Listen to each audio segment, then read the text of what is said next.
This happened many years ago. I've never liked camping. I'm just not built for it. The dirt, the bugs, the uncomfortable nights in a sleeping bag that somehow always end up feeling like a rock by morning. Unfortunately, I've been camping more times than I can count, though never by choice. My dad is one of those rugged, wilderness-loving types, and every summer when I was a kid, he dragged me out into the woods with his equally rugged friends to disconnect from technology and reconnect with nature. By the time I hit my sophomore year of high school, I'd had enough of suffering in silence.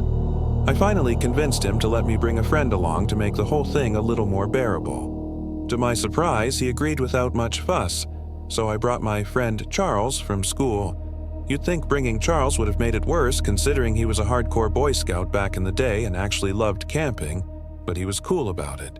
He teased me for hating it, but he wasn't one of those, "you're not a real man if you don't love the outdoors" types.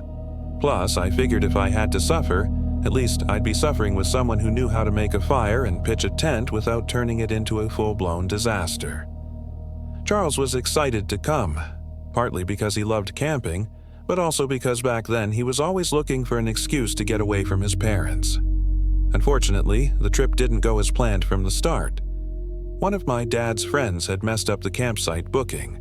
Instead of some remote, peaceful spot deep in the woods, we ended up at a crappy, overdeveloped campsite. I'm talking indoor bathrooms, paved walkways, and even a playground for little kids. It wasn't camping. It was basically glorified backyard living, or glamping, I guess. To say my dad was upset would be an understatement. We didn't even discover the worst part until a few hours later. Right next to the campsite was a mini amusement park. I'm not joking. An actual amusement park with carnival games, a Ferris wheel, and a handful of roller coasters. It was surreal. Those two settings were never supposed to collide, an amusement park and a campsite. Everyone was pissed. My dad and his friends grumbled about how this wasn't real camping, and Charles wouldn't shut up about it either. "This isn't real camping," he kept saying as if I needed the reminder. It started getting annoying because Charles kept making jokes about my family, as if we didn't know what real camping was. As much as I hate camping, I still know what it's supposed to look like, so I was getting irritated that Charles was suggesting otherwise. I eventually told him to knock it off, and he did. The whole situation sucked.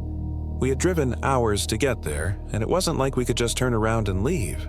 So, with no better option, we made the best of it. The grown-ups sulked for a while, but eventually got to work setting up camp. Charles, of course, stepped up like it was his time to shine. Within minutes, we had the tent up, every knot tied perfectly, the rainfly secure, the whole thing staked and taut like it came straight out of a manual. Even my dad, who rarely gave compliments unless someone was bleeding or unconscious, nodded in approval, which honestly got under my skin a bit. Charles and I were sharing a tent, and once everything was set up and dinner was finished, we slipped away under the excuse of organizing our stuff. The truth was that Charles had brought a small metal pipe and some weed in an old Altoids tin. Nothing crazy, just enough to take the edge off. At that point in our lives, Charles and I were in that delinquent phase where we liked causing trouble and hanging out in places we didn't belong. I don't smoke weed anymore, and part of me wonders if the only reason I ever did was because I was trying to stand out and defy the norm. Anyway, the two of us snuck into the woods and smoked, quietly laughing to ourselves the whole time. Neither of us was really worried about smelling like it since we planned on avoiding the adults for the rest of the night. Afterward, we went back to the tent and spent a few hours just talking about friends from school. Eventually, we both realized we had way too much energy to sleep. Charles had this mischievous grin on his face, and I could already guess what he was thinking. He suggested we explore the campsite. I was skeptical at first, until I realized he meant exploring the amusement park. That instantly caught my attention. He said it would probably be easy to climb to the top of one of the roller coasters. Climbing things was something we loved doing back then, and the idea of climbing a roller coaster sounded exhilarating. Once we were sure everyone was asleep, we made our move. It was well after midnight. We grabbed our flashlights and headed toward the fence surrounding the park. Getting over it wasn't even that difficult. Just a small boost from Charles, and we were in. The park was dark, but there were security guards patrolling, and every so often we'd hear the hum of a golf cart making its rounds. It felt like we were in some kind of stealth video game, sneaking around and trying not to get caught. We moved slowly through the park, ducking behind buildings and keeping an eye on the patrols. At one point, we had to sprint across an open stretch of pavement to avoid a guard. It was thrilling, but also terrifying. Everything felt like a game, but we both knew the consequences would be serious if we were caught. Eventually, we made it to the base of one of the roller coasters. Up close, it looked way bigger than it had from the campsite. We spotted the maintenance stairs running alongside the main ascent and didn't hesitate. The metal rungs clanged softly under our feet as we climbed, trying not to make too much noise. Part of the climb didn't even have railings, which was genuinely terrifying. When we finally reached the top, the view was unreal. We could see the entire park below us. We took a single photo, but we didn't dare take more. We were being extremely cautious not to draw attention, knowing we wouldn't be able to escape if someone spotted us from below. Eventually, we decided we'd pushed our luck long enough and headed back down.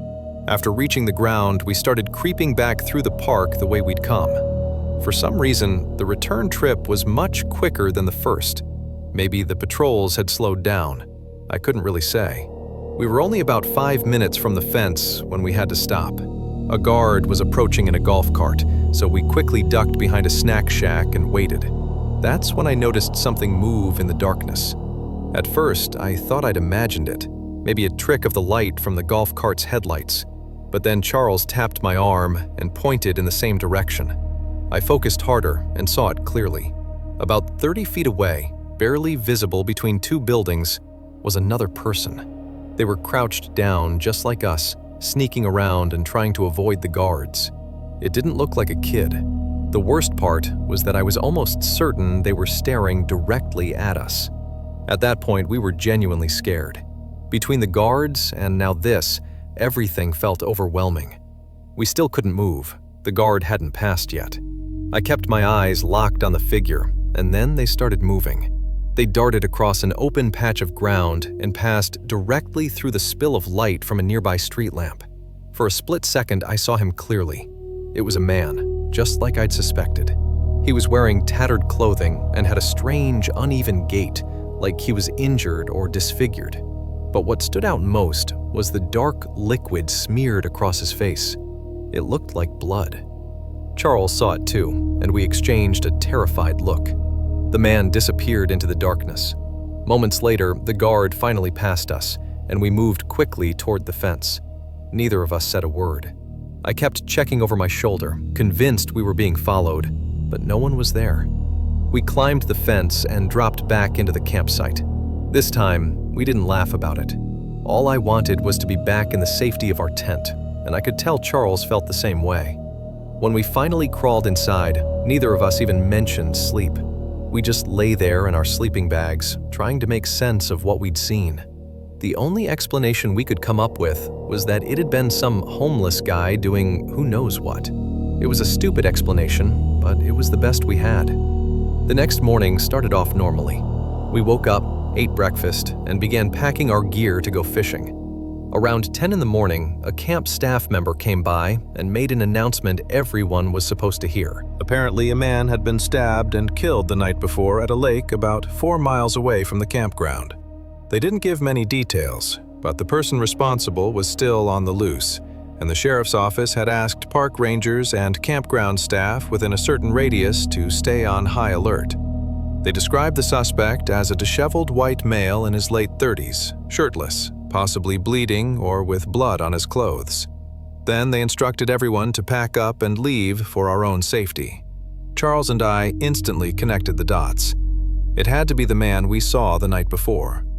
We didn't say anything, not to my dad, not to the rangers, and I still don't fully know why. I know I'll get a lot of hate for that, and I understand it. At that age, I was more focused on staying out of trouble than doing the right thing. I still kick myself for not speaking up. My statement could have helped capture someone dangerous who may have gone on to hurt others. I'm still close with Charles. We went to the same college, graduated together, and now work in similar fields. This experience is something we rarely talk about. If I'm being honest, I think Charles feels more guilt about not speaking up than I do. Regret aside, it still blows my mind that my friend and I were just feet away from a murderer on the run. I don't like thinking about what could have happened if we'd crossed paths that night.